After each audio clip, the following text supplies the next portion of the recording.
이사야 30장 26절입니다. 이사야 30장 26절 보겠습니다. 제가 읽겠습니다. 여호와께서 그 백성의 상처를 싸매시며 그들의 맞은 자리를 고치시는 날에는 달빛은 햇빛 같겠고 햇빛은 칠배가 되어 일곱 날의 빛과 같으리라. 다시 한번 보면은요, 주어가 여호와께서 하신다고 하죠. 백성의 상처를 싸매신다고 합니다. 그리고 맞은 자리를 고치시는 날을 언약하고 계시고요. 그 다음에 그 상황은 달빛이 햇빛 같겠고 햇빛은 칠배가 되어 일곱 날의 빛과 같으니라. 가장 밝은 광명의 날이 된다는 거죠. 그걸 여호와께서 하신다라는 겁니다. 지금 소개드린 그 이사야 30장 26절은 여기에도 기록해 놓았습니다만 이사야 전체를 의미 중심으로 이해하는데 가장 그 뜻을 많이 담고 있는 바로 요절이라고 할 수 있습니다. 물론 이제 오늘부터 이사야부터 시작할 겁니다. 대선지자 이사야부터 이제 소선지자 말라기까지 우리는 권으로 보면 16명의 이제 선지자들이죠. 하지만 그 중간중간에 또 많은 선지자들이 나타나니까요. 예언을 통해서 메시아를 언약하시는 내용을 저희들이 살펴볼 겁니다. 잠시 서론을 보고요. 두 번 보겠습니다. 교재를 통해서 확인하고요. 그 다음에 흑판에 기록한 내용을 통해서 살펴보고 본문으로 들어가도록 그렇게 하겠습니다. 교재는 4630페이지, 성경 강론 9권 4630페이지에 보시면 예언을 통한 언약 이렇게 나옵니다. 이사야부터 말라기 3편이니까요. 제3편이니까 제2편이 이제 중요하겠죠. 제2편은 욥기에서부터 아가서까지 찬양을 통한 언약 내용이었습니다. 5대 속성에 대해서 저희들이 잘 알고 있잖아요. 저는 지난 학기에 강조했던 바는 그 논리적 연결성이었습니다. 전능성 다음에 신실성, 신실성 다음에 주권성, 주권성 다음에 영원성, 영원성 다음에 자비성. 그 연결의 고리가 매우 중요하다는 것을 본문을 확인해 가면서 말씀을 드렸습니다. 자, 제3편 예언을 통한 언약을 들어갈 때에도 5대 속성의 어느 정도 그림은 가지고 있어야 됩니다. 간단하게 좀 말씀을 드려보면 순전하고 정직한 욥을 하나님께서 여호와께서 망하게 하시죠. 그걸 하나님의 오직 뜻대로 하신다라는 내용이 바로 욥기 전체의 내용이었습니다. 그리고 마지막에 욥에게 전능성을 깨닫게 하시고 그리고 복을 다시 주시는 내용은 바로 제1편에 해당하는 창세기부터 에스더서까지 내용을 그대로 반영한다 그거였죠. 열왕기까지 내용이 뭐 좀 정확하게 좀 좁혀서 말씀을 드리면 창세기 12장에서부터 시작한 아브라함의 육적인 후손들요. 그 나라가 열왕기에 오면 망하죠. 이탈 왕족, 그 다음에 이탈한 두 왕조가 모두 망하는 일이 벌어졌죠. 그게 역사서의 마지막이 아니라 역대기부터 창세기 1장에 나오는 바로 아담이 등장하면서 우리가 많이 알고 있는, 잘 알고 있는 실체적 언약, 실체적 3대 언약, 자손 땅 통치 언약이 유대를 벗어나는 바로 이 일이 역대기, 에스라, 느헤미야, 에스더에서 확인을 했습니다. 그게 시편의 구도를 지배하고요. 나아가 선지서의 전체 구조를 지배합니다. 이러한 그 틀을 성경 신학에서 밝혀 놓았다는 거죠. 무슨 말씀이냐 하면 욥기가 크게 세 부분으로 되어 있지만은요, 상황으로 보면 망하고 흥하는 내용으로 되어 있습니다. 그 망하고 흥하는 것이 순전한 자가 망하고 또 악한 자가 때로는 흥하기도 하고요. 그 다음에 그러나 끝내 순전하고 정직한 하나님의 백성이 흥하게 된다는 내용이 바로 욥기였죠.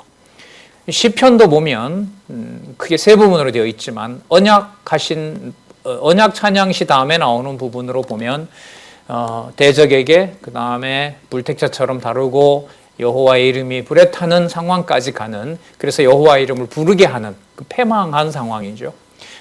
그러나 하늘에 속한 나라, 이제 여기서 중요합니다. 시편 90편에서부터 욥기 40장에 그 회복된 복은, 42장에 회복된 복은 시편 전반부를 지나면서 90편에 가면 그 나라는, 그 복은 하늘에 속한 것으로 다윗을 통하여 끌어올리는 찬양을 합니다.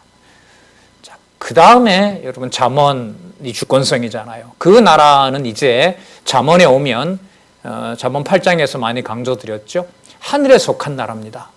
그러니까 이 땅에 지금부터 오는 나라는, 그러니까 잠언 다음에 이제 오는 나라는 아브라함의 육적인 혈통을 통해서 오는 나라가 아니에요.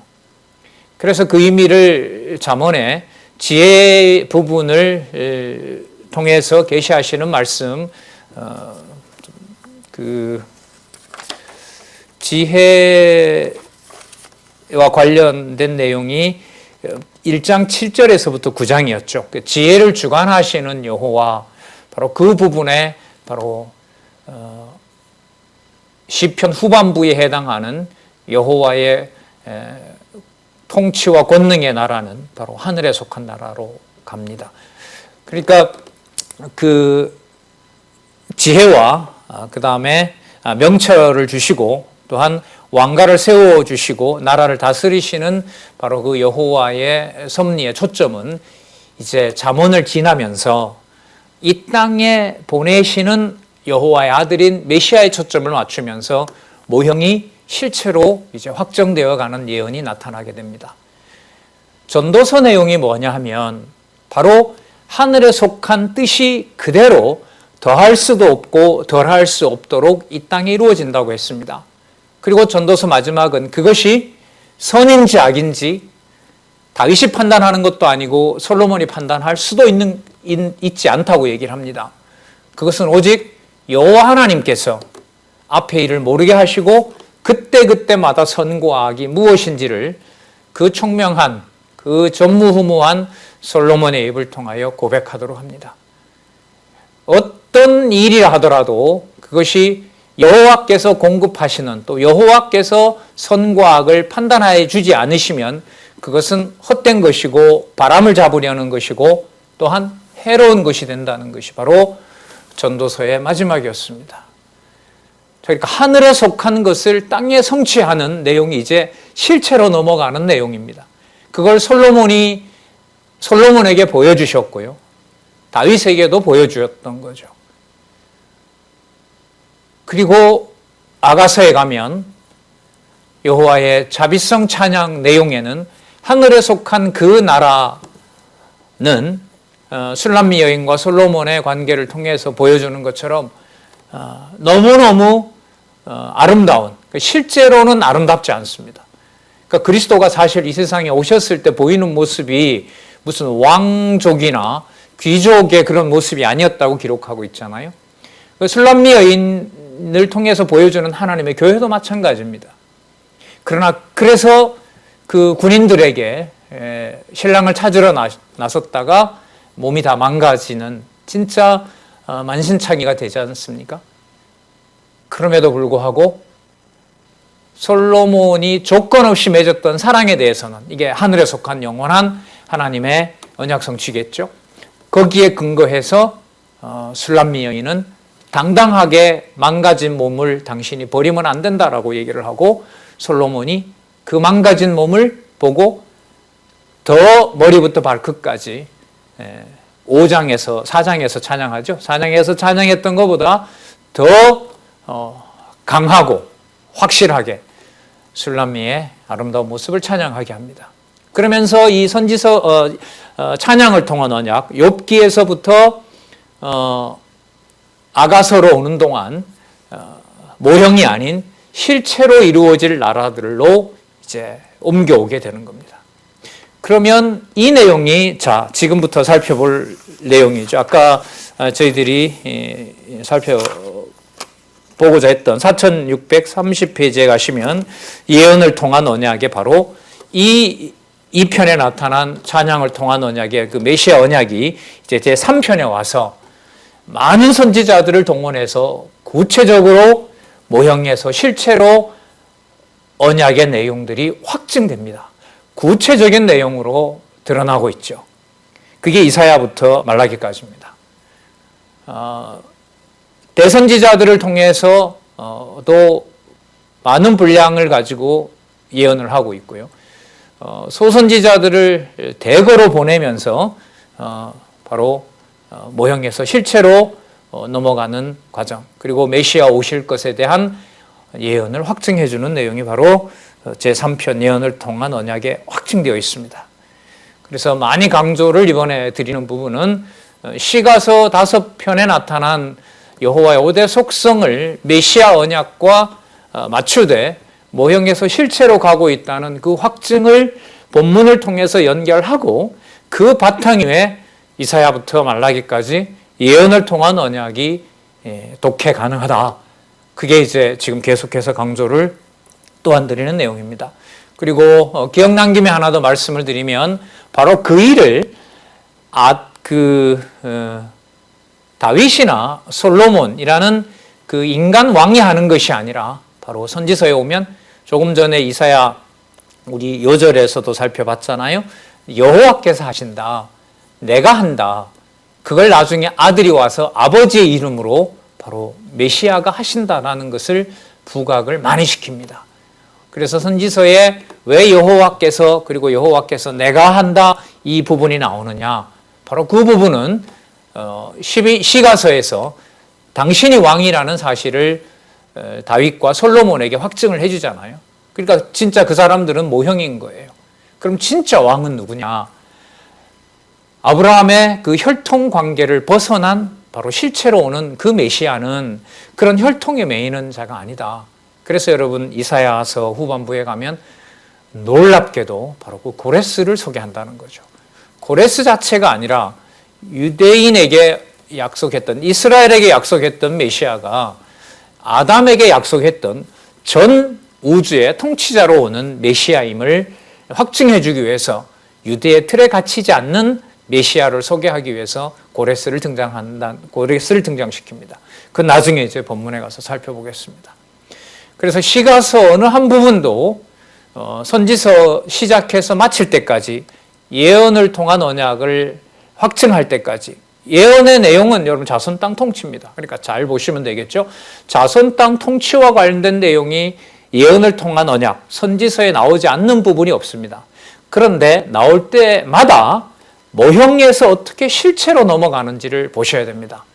그 내용이 한 절에서도 나타나고 전체 선지서 구조에서도 나타납니다. 그 바탕 위에 우리는 마태복음 1장 1절로 들어가는 것입니다.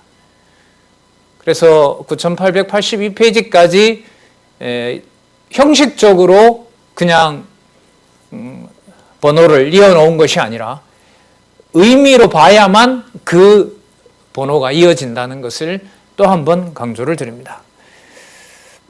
제3편 예언을 통한 언약 첫 번째 단락에는 이제 선지서 전체 내용에 대한 내용이 나타나 있고요. 두 번째 단락에 보시면은요.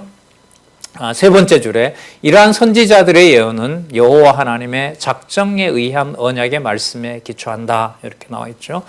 자, 밑에서부터 네 번째 줄에 보시면 만사 만물에 대한 작정은 여호와 하나님께서 창세전에 기쁘신 뜻에 따라 주권적으로 하신 것이며, 자, 이제 내려옵니다. 만사 만물에 대한 작정은 이제 영원적 언약 성취에서 실체적 언약 성취로 보는 관점인 거고요. 그 다음에 역사 섭리에 대한 언약은 창조부터 그 심판까지 그 언약은 여호와 하나님께서 창조 후에 작정하신 뜻에 기초하여 직접적으로 아담에게 했죠. 이스라엘 열조에게도 하셨죠. 그 다음에 장래일에 대한 예언은 이건 여러분 선지서와 관련된 내용이죠. 여호와 하나님께서 작정과 앞에 나타났던 열조에게 언약하신 말씀에 근거해서 이거는 간접적으로 앞부분에 근거가 있다는 겁니다. 선지자를 통해 백성에게 하시는 것입니다. 자, 그 다음 내용을 좀 더 읽어볼게요.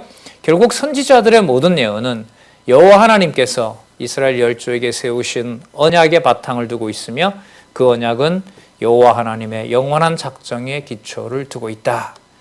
자, 그 내용이 그 다음 단락에 오면 3대 언약으로 확정되어 있다는 내용을 소개하고 있습니다. 그러나 이것은 그 중간 단락 제일 마지막 그 문장에 보시면 그리고 여호와 하나님께서 아담에게 세워주신 실체적인 3대 언약을 반드시 성취해 주신다는 확증을 보여주시기 위해 노아의 후손인 이스라엘 조상 아브라함에게 모형적인 3대 언약을 세워주셨다. 선지서의 내용은 모형이 어떻게 실체로 모형적인 자손 언약, 땅 언약, 통치 언약이 실체로 메시아에게로 맞춰지는지를 매 사건에서 그 깊이를 더해가고 있습니다. 그걸 우리가 따라가려고 하는 겁니다. 그 다음 단락 내용에는 그 모형적인 3대 언약을 통해서 메시아의 그 오심을 어떻게 예언하고 있는지 내용들을 성경 근거를 통해서 밝혀주고 있습니다. 자, 4632페이지 첫 번째 단락 밑에서부터 7번째 줄에 보시면 왕상 5장에서 9장 다음에 그러나가 나옵니다. 여기 잘 보시기 바랍니다. 그러나 나라가 남북으로 분열된 후에 북쪽 이스라엘은 아수르에 의하여 멸망하고 이게 이제 선지서 내용으로 들어가는 겁니다. 남쪽 유다는 바벨론으로 잡혀갔다가 70년 후에 다시 돌아와 나라를 재건하도록 섭리하셨다. 역대상에서부터 에스라, 느헤미야, 에스더, 이 스가 아니고 에겠죠. 역대상에서부터 에스더서까지. 자, 이렇게 여호와 하나님께서는 이스라엘 열조에게 세우신 언약의 말씀을 그대로 이루어 주시는 역사 섭리를 하셨다. 성전 내용이니까요. 나라 재건이니까 스가랴,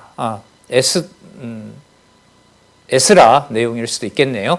자, 그러한 역사 섭리 과정에서 선지자들이 여호와 하나님의 언약의 말씀을 바탕으로 장차 이루어 주실 역사 섭리를 미리 내다보면서 예언한 겁니다.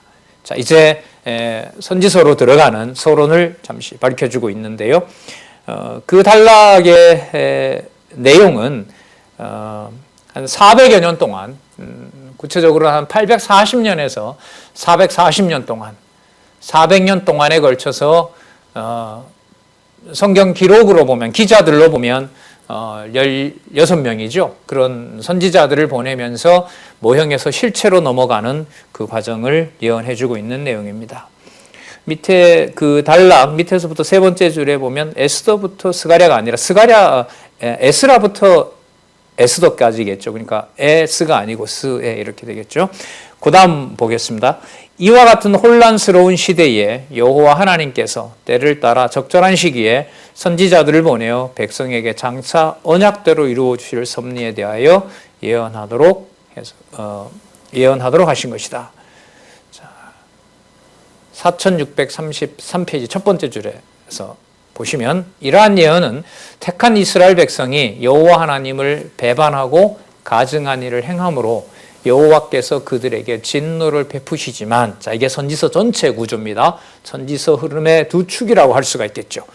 여호와 하나님께서 그들에게 진노를 베푸시지만 그들을 아주 멸하지 아니하시고 남겨두었다가 반드시 회복해 주신다는 내용으로 요약된다. 그러니까 이 내용으로 보면 진노와 회복, 이런 구조로 나와 있고, 이 부분을 강조하면서 미리 많이 강조드렸던 것은 그 구조를 이미 찬양을 통한 언약에서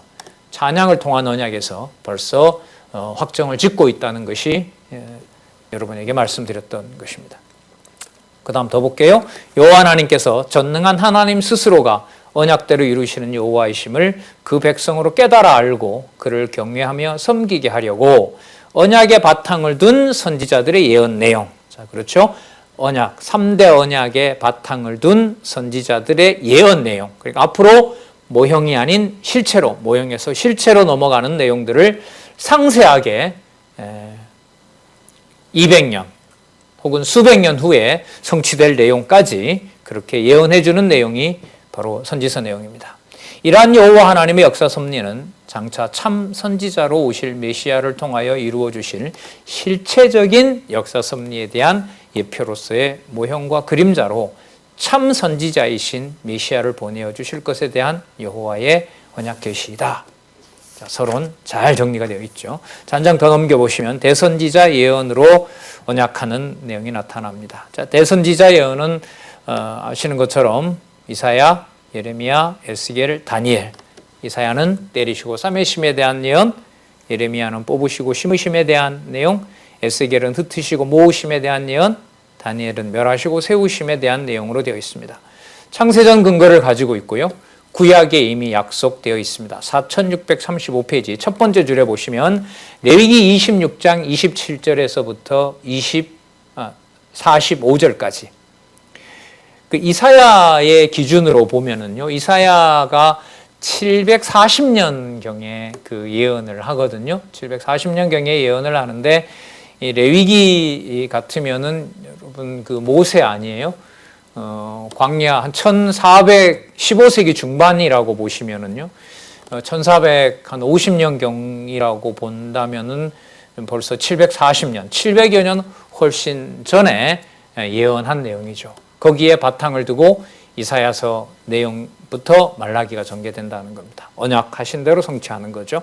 그 다음에 광야 40년을 지난 그 밑에 보시면 신명기 28장 25절에서부터 30장 10절이 있죠. 자, 신명기 28장 25절 이후에 무슨 내용이 나타나냐면 복과 저주 내용이 나타납니다. 복과 저주 내용, 3, 4단위는 망하고 하나님 언약 자손은 영원히 지속된다는 바로 그 복과 저주 내용이 나타나죠. 거기에 근거해서 바로 선지서의 내용들이 이루어지고 있는 것입니다. 그 다음 단락에는 이제 좀 밝혀주고 있는데요. 대선지자들의 활동 기간을 알려줍니다. 일일이 다 읽지는 않고요. 큰 틀에서 일단 말씀을 드리면은 한 220년, 220여 년이 됩니다. 200년은 훨씬 넘고요. 그러니까 이사야가 한 740년 되고요.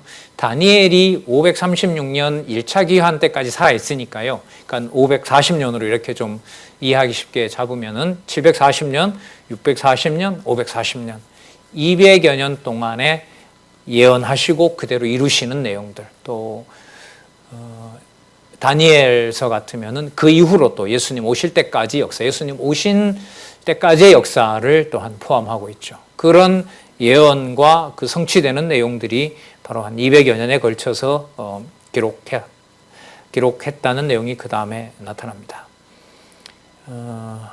그 중간에 보면 기록 하나를 바로 잡으면요, 유다 포로 시대 바벨론 함락인데요. 1차 침략이 605년이죠. 605년입니다. 605년이고 다니엘이 잡혀갔을 때가 1차 침략이니까요. 그 605년이라고 여러분 교정해 주시기 바랍니다. 자, 그 다음에 이사야 내용으로 가서 살펴보도록 하겠습니다. 4637페이지요. 제1절 때리시고 싸매심을 예언. 자, 이 부분부터는 우리가 흑판에 기록된 내용을 통해서 잠시 그 서론을 살펴보도록 그렇게 하겠습니다. 자, 아까 제3편 예언을 통한 언약, 대선지자 예언으로 언약. 자, 이 부분 지나왔고요. 자, 먼저 이사야서 내용, 때리시고 싸매심을 예언한 내용이 나타납니다. 때리심에 대한 예언이 1장에서부터 39장까지 나타나고요. 그 다음에 싸매심에 대한 내용이 40장에서부터 66장까지 나타납니다. 오늘 저희들이 좀 살펴볼 내용들은 유다에 대한 진노 내용을 좀 살펴보도록 하겠습니다. 그러니까 때리심에 대한 내용, 때리심의 대상이 누구냐면 바로 유다입니다. 흥미로운 사실은 북쪽 이스라엘 시대에 북쪽 이스라엘이 아직 이제 존립하거든요.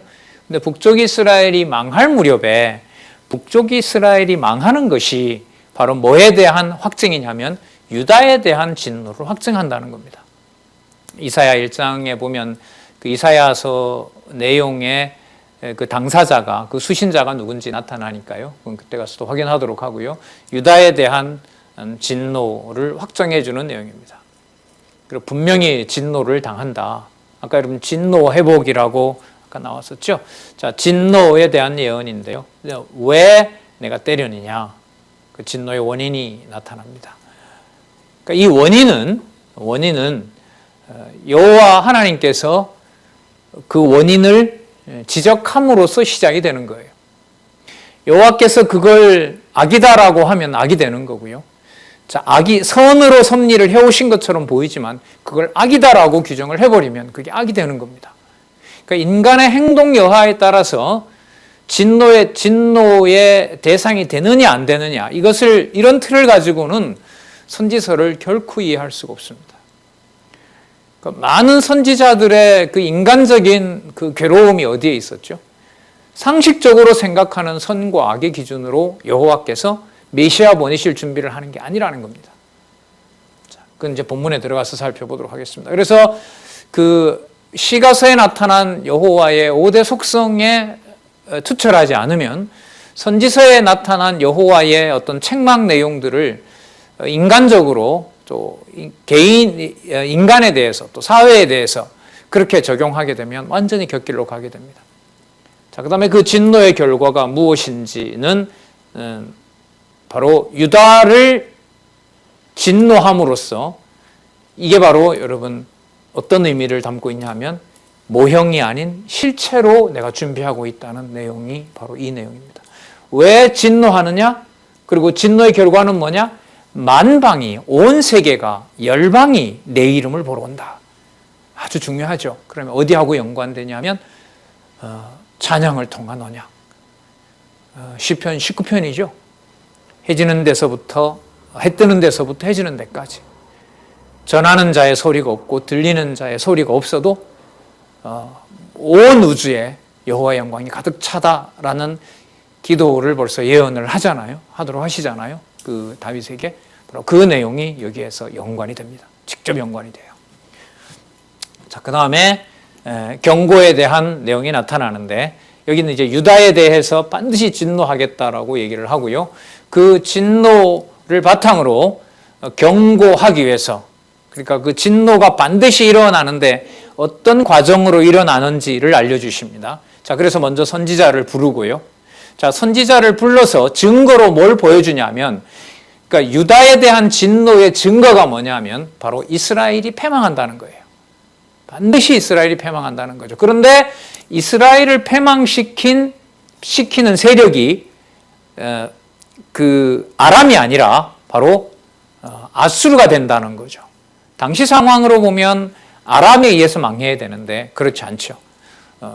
바로 아수르에 의해서 패망한다는 약속을 해주시고요.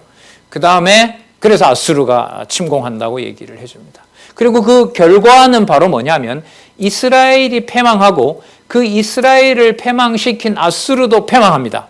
자, 여기서 여러분 이제 하나 기억하셔야 될 게 뭐냐면 이제 아수르가 제국이잖아요.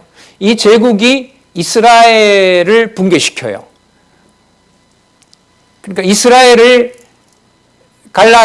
북쪽 이스라엘이죠, 주로. 그리고 결국은 나중에 야곱집 다 해당이 되는데 이스라엘 전체를 이방의 침략을 당하도록 합니다. 그런데 이방의 침략을 당하는 내용을 이사야서부터는 어떻게 보셔야 되냐 하면 이방의 여호와를 소개하는 것과 연결이 됩니다. 그게 매우 중요합니다. 그러니까 아수르의 패망도 예언이 되지만 아수르를 나중에 바벨론이 패망시키잖아요. 그 패망시키고 그 제국들에게도 누구를 알려주느냐? 바로 여호와를 알려주신다는 거예요. 이게 매우 중요합니다. 선지서에서.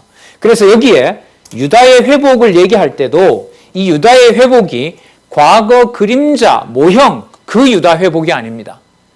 그러니까 야곱의 집이라고 할 때도 그 야곱의 집은 누가 이미 들어오는 이방 백성이 들어오는 그런 야곱의 집 이스라엘이 된다는 사실을 본문을 통해서도 확증을 하도록 그렇게 하겠습니다. 자, 4637페이지 두 번째 단락에 보시면 두 번째 단락 네 번째 줄에 여호와 하나님께서 언약하신 말씀에 바탕을 두고 있다는 내용들을 확인을 꼭 하시고요.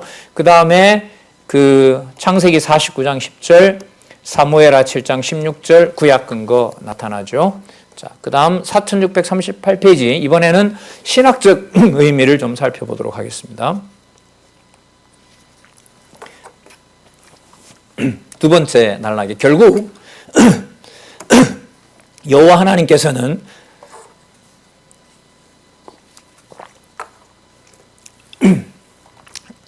이스라엘 열조에게 세우신 언약을 이루시려고 이사야 선지자의 예언대로 유다 백성을 때리시고 싸매어 주시는 것이다. 이것은 장차 메시아를 보내셔서 십자가에 죽게 하셨다가 3일 만에 부활하게 하실 역사 섭리에 대한 예표로서의 모형과 그림자로서 율법의 저주 아래 오셔서 죽었다가 부활하실 메시아를 보내어 주실 것에 대한 여호와의 언약 계시다. 자, 먼저 때리심에 대한 예언 보겠습니다. 크게 세 단락으로 되어 있죠. 내용, 요약, 그 다음에 창세전 근거, 그 다음에 구약 근거. 여기 보면 레위기 26장, 신명기 28장, 여기 하나 추가된 거 있죠. 여호수아 23장 15절에서부터 16절. 여기에도 보면 이런 복과 저주 내용이 언약이 되어 있습니다. 이게 여호수아서 내용이 뭐 주전 한 1400년 정도 되니까요. 한 700여 년 전에 약속한 내용이라고 할 수가 있겠죠. 자, 그러면 오늘 살펴보고자 하는 유다에 대한 진노 내용으로 들어가서 먼저 진노에 대한 예언, 진노의 원인이 무엇인지 우리 본문으로 바로 가서 살펴보도록 그렇게 하겠습니다. 자, 4642페이지 이사야가 본 이상에 대한 대상 및 시기에 대해 진술합니다. 이사야가 본 이상에 대한 대상은 바로 유다와 예루살렘에 대하여 본 이상입니다. 자, 그 시기를 밝혀주고 있는데요. 1절에 유다 왕 우시야와 요담과 아하스와 히스기야 시대에 이렇게 나오죠. 자, 우시야 같은 경우에는 그 우리 개론에 있는 연대를 가지고 좀 통일을 해 가도록 하겠습니다. 792년에서 740년, 거의 말기에 그 말년에 이사야가 예언을 했다고 하거든요. 그러니까 740년 경으로 보시면 될 것 같습니다. 그리고 히스기야는 북쪽 이스라엘 멸망을 보죠. 그리고 북쪽 이스라엘을 멸망시킨 아스루가 남쪽 유다를 침략하는 것도 겪죠. 상당 부분 그 성전과 궁궐 일부를 빼놓고는 예루살렘이 사실 아스루에 의해서 거의 함락이 됩니다. 그 히스기야가 686년이라고 하니까요. 시기로 보면 한 60여 년간 60여 년 동안 여호와께서 하나님께서 이사야에게 예언하시고 또한 그 예언된 내용들이 일부는 이루어지고 또 메시아 언약으로 연관되는 겁니다. 아무래도 가장 큰 충격과 우리가 가장 많이 관심을 가져야 될 부분은 바로 모형에서 실체를 여호와께서 직접 어떻게 관여하시면서 지금 예언하고 계시냐, 거기에 맞추셔야 됩니다. 그래서 그리스도 메시아가 오셨고 그 메시아가 가셔서 다시 오실 때까지 약속하신 성령을 보내시는 거죠. 그러면 지금은 이제 우리가 성령 시대라고 하는데 성령께서 예루살렘에서부터 교회를 세워서 그리스도께서 재림하실 때까지 세계 만방에 하나님의 교회를 세워나간단 말이죠. 그 일의 근거가 바로 여러분 선지서에 나타난다는 겁니다. 선지서의 어떤 부분이냐면 여호와께서 직접 내가 왕이 된다는 겁니다. 나중에 이제 예레미야 31장 같은 데 가면 이 성령과 관련된 부분을 또 강조하죠. 자, 그럼 그때 가서 살펴보도록 하고요. 자, 1장 1절에 나타난 부분, 시기와 그 다음에 대상, 유다와 예루살렘에 대하여 본 이상이다. 한 60여 년 동안 활동을 하면서 예언해 주시는 내용이라고 할 수가 있습니다. 그 상세한 내용들은요, 여러분들 그 주석을 읽으시면서 더 풍부하게 그 역사적 배경이나 또 성경의 근거들을 다 기록해 놓았으니까요, 확인해 주시기 바랍니다. 저는 본문으로 좀 들어가서 살펴보도록 그렇게 하겠습니다. 1장 같은 경우에도요, 사실 이걸 좀 앞부분과 연관을 시켜보면 1장 1절도 히스기야 시대가 여러분 북쪽 이스라엘이 망하는 거잖아요. 그러니까 열왕기에 초점을 맞추어서 보면 이 유다 왕 우시야부터 히스기야 시대는 이탈 왕조가 분명히 멸망한다. 이 내용을 선지자를 보내서 계속 얘기를 하고 있는 거예요. 그러니까 망할 때 한 번 보내는 거 하고요, 60년 동안 계속 얘기하는 것하고 차이는 굉장히 크죠. 어떤 차이가 크냐면 여호와께서 하신다는 거예요. 우연히 아수르가 힘이 강해서 북쪽 이스라엘을 멸망시킨 것이 아니라는 거죠. 그걸 이 왕 4대에 걸쳐서 계속해서 강조하는 겁니다. 그러니까 언약하시고 성취하시는 것을 강조하고 여호와의 능력을 확증하시는 겁니다. 자, 그 다음에 우리 1장 2절에서부터 9절 볼까요? 죄로 인해 진노를 당한 처참한 백성을 향해 책망하십니다. 여러분 740년으로 보면 북쪽 이스라엘도 망하기 한 20여 년 전이고요. 남쪽 유다 경우로 보면 한참 후의 일이죠. 740년 또 640년, 586년 이렇게 보면 한 140여 년 후에나 이 모든 일들이 벌어진단 말이죠. 한 160년 후가 되나요? 그때부터 유다와 예루살렘이 망한다는 내용입니다. 그러니까 망하기 전에 지금 1장 2절에서부터는 뭐가 나타나냐 하면은요, 그 3대 언약의 첫 번째 내용이 자손이잖아요. 이 자손을 여호와 하나님께서 이사야를 보내면서 이 약속의 자손들에 대해서 진노의 자식이라고 규정을 해버리세요. 좀 대단히 충격적이거든요. 보통 이런 내용을 읽으면은 뭘 잘못했길래 자꾸 이런 원인을 찾아요. 우리는 그렇게 가기보다가는요, 이사야를 보내서 첫 번째 하신 일이 바로 뭐냐면 진노를 당한 처참한 상황이라는 거예요. 남쪽 유다는 나름대로 진행되고 있었죠. 또 북쪽 이스라엘하고 잘 지내면서 우상 숭배도 북쪽 이스라엘보다 더 하고 있을 때예요. 그야말로 나라 경제도 잘 돌아가고요. 그런데 여호와께서 이사야를 보내서 이렇게 정죄를 하고 있습니다. 보겠습니다. 1장 2절요. 하늘이여 들으라, 땅이여 귀를 기울이라. 그러니까 온 세상에 이 소식을 전한다는 거예요. 갈대아 우르에서 아브라함만 살짝 부르지 않는다는 겁니다. 그러니까 북쪽 이스라엘과 남쪽 유다가 망하는 사실이 세상에 알려진다는 거예요. 그걸 여호와가 그렇게 하신다는 것을 열방에도 알리겠다는 거예요. 그게 바로 메시아가 오셔서 예루살렘뿐만 아니라 온 열방을 통치하는 메시아로 온다. 그걸 내 힘으로 한다. 이게 바로 선지서의 내용이라고 보시면 돼요. 볼까요? 여호와께서 말씀하시기를, 당장 나오죠. 내가 자식을 양육하였거늘 그들이 나를 거역하였도다. 여호와께서 양육하고 자기는 자기 멋대로 하고 이게 아닙니다. 여호와 하나님께서 자식을 양육하였거늘, 여러분 이게 바로 3대 언약 첫 번째 약속 아닙니까? 자손 언약 성취 섭리를 했는데 여호와의 평가인 거예요. 그들이 하는 일은 나를 섬겨온 것이 아니라 뭐 한 것이다? 거역한 것이다. 이게 740년경이면은요, 여러분, 르호보암이 한 840년 되거든요.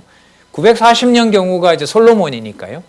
그 솔로몬 사후 한 200년 후부터 지금 이 내용으로 보면 자손 언약을 뭐 하시는 걸까요? 파기하는 겁니다. 그러니까 모형적인 언약을 끝을 내시는 거예요. 그걸 온 세상에 다 알리겠다는 거예요.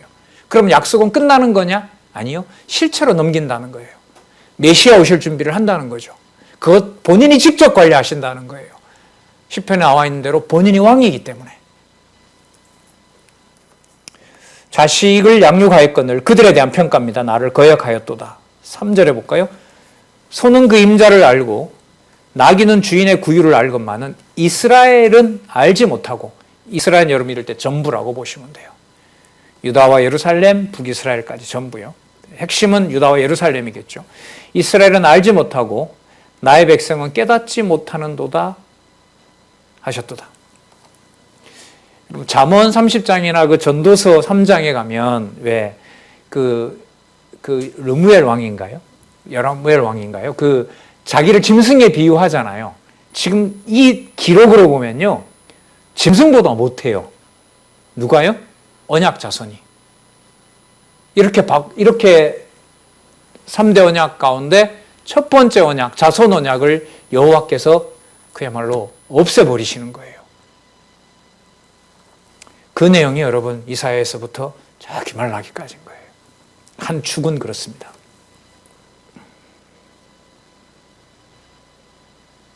사절에 슬프다 범죄한 나라요. 자, 백성을 버렸습니다. 그 다음에 이제 나라입니다. 범죄한 나라요. 허물진 백성이요. 행하게 종살합니다. 그러니까 여호와께서 이렇게 규정을 해버리시는 거예요. 그러니까 열왕기 내용을 가지고 그렇게 부패하니까 여호와께서 버렸지 이렇게 보시면 안 됩니다. 그게 아니에요. 열왕기 내용도 우리가 잘 보면 이미 약속이 되어 있죠. 그 여로보암을 왕으로 부를 때 이미 그 여로보암의 그 이후에 반란이 계속 일어나고 그 다음 여호와를 버리게 되고 우상을 섬기게 될 것까지 다 약속되어 있습니다. 여호수아에서도 이미 약속되어 있고요. 신명기에도 약속되어 있고 레위기에도 약속되어 있다는 거 강론집에서도 밝혀놓고 있습니다. 악의 종자요 행위가 부패한 자식이로다. 그들이 여호와를 버리며 이스라엘의 거룩한 자를 만홀히 여겨 경멸했다는 거죠. 멀리하고 물러갔도다. 5절 너희가 어찌하여 매를 더 맞으려고 더욱 패역하느냐. 온 머리는 병들었고 온 마음은 피곤하였으며 발바닥에서 머리까지 성한 곳이 없이 상한 것과 터진 것과 새로 맞은 흔적뿐이오늘 그것을 짜며 싸매며 기름으로 유하게 함을 받지 못하였도다. 그러니까 짐승만도 못한 백성으로 규정하고 머리부터 발끝까지 어느 곳도 하나님의 백성 될 만한 것이 없다는 것이 740년경 남쪽 유다 멸망하기 한 150여 년 전, 160년 전에 유다와 예루살렘에 대해서 이사야를 통해서 규정한 겁니다. 하나님께서 정하신 일방적인 뜻을 선포하시고 그것을 예언한 내용입니다. 여러분, 아가서 내용하고 좀 연결고리를 하나 만들어 볼게요. 이게 이제 때리심이지만 나중에 이제 싸매심과 관련된 내용으로 가기 때문에 그래요. 여러분, 6절 같은 경우에 보면은요, 발바닥부터 머리까지 성한 곳이 없다 그랬죠. 여러분, 술람미 여인이 군인들한테 당해서 어떻게 됐었죠? 성폭행 당하잖아요. 진짜 발바닥부터 머리까지 뭐가 없어요? 성한 곳이 하나도 없어요. 그러니까 감히 신부라고 내세울 게 아무것도 없는 거예요. 그런데 조건 없는 사랑에 의해서 어떻게 됩니까? 당당하게 신랑을 찾고 신랑은 그 망가진 신부지만 너무너무 아름답다고 하고 그의 손목을 이끌고 동산으로 가는 것으로 아가서가 끝납니다. 자, 지금 어떤 과정으로 진행되는 거냐 하면은요, 그 망가진 술람미 여인의 몸을 지금 이사야 앞부분에서는 때리심에 맞추기 때문에 그 어느 곳 하나라도 여호와의 백성 될 만한 것이 아무것도 없다는 겁니다. 그런데 그 몸을 회복하시는데 이제 이사야 40장에서부터 회복하시잖아요. 그 회복할 때는 사실 이게 아가서에도 나오는데요. 그 함께한 동무들도 신부와 더불어 잔치에 참여합니다. 무슨 뜻이겠습니까? 아담에게 약속했던 나라를 이제는 메시아를 통하여 이루는데 모형적인 언약을 받았던 유다와 예루살렘에 한정되지 않고 싸매실 때는 누구도 들어와서 그렇죠. 이방이 들어와서 거기에 함께 한다는 겁니다. 그러면 지금 이 내용으로 보면 유다 나라, 유대 나라, 그리고 아브라함 이후에 생육하고 번성했던 이 백성들은 전부 다 하나님께서 버리는 거예요. 물론 이것은 나중에 그리스도께서 버려질 것에 대한 분명한 약속이죠. 자, 그러면서 지금 뒤에 이제 나옵니다만은 서론으로 이제 나옵니다. 모을 때는 너희들도 오지만 남은 자만 돌아오게 하고, 그리고 열방도 함께 와서 예루살렘이 개방이 되기 때문에 이방 곳곳에서도 예물을 가지고 나를 여호와인 줄 알게 된다. 그게 에스겔에 가면 이제 나오잖아요. 그 뼈를 통해서 하나님의 백성을 하나님의 능력으로 만들어내시잖아요. 그리고 다니엘서에 가면 또 페르시아 제국 그 127도에 있는 모든 이방 백성들, 그러니까 모든 나라에 있는 하나님의 택한 백성들이 여호와의 이름을 부르도록 하시는 섭리를 우리가 알고 있지 않습니까? 자, 찬양을 통한 언약, 조금 전에 아가서만 연결했습니다만은 욥도 마찬가지고요. 그 다음에 시편 구조도 마찬가지고요. 잠언 내용, 하늘에 속한 나라라는 사실요. 자, 그 하늘에 속한 나라를 이제 보내야 되기 때문에 땅의 그림자로 보여줬던 백성들, 나라들을, 통치자들을 다 없앤다는 내용이에요. 바로 이 내용입니다. 그러면 잠언의 주권성하고도 관계가 되죠. 아무리 이 땅에 화려한 걸 하더라도 땅의 것과 비교할 수 없습니다. 전도서로 연결되죠. 아가서는 조금 전에 얘기했고요. 그러니까 본문의 바탕을 둔 시가서의 5대 속성을 이해해야만, 바탕이 되어야만 이사야 1장이 연결도 되고 앞으로 내용의 근거도 된다. 좀 중요한 내용이죠, 이런 부분들은.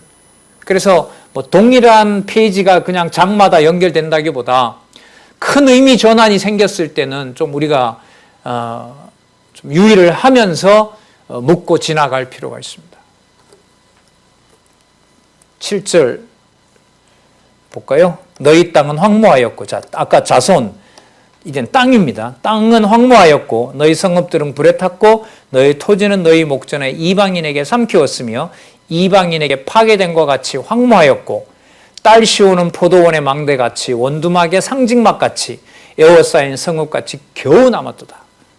9절 만군의 여호와께서 우리를 위하여 조금 남겨두지 아니하셨다면 우리가 소돔과 고모라 같았으리라. 거의 방불하다는 거죠. 소돔과 고모라 땅이라는 거예요.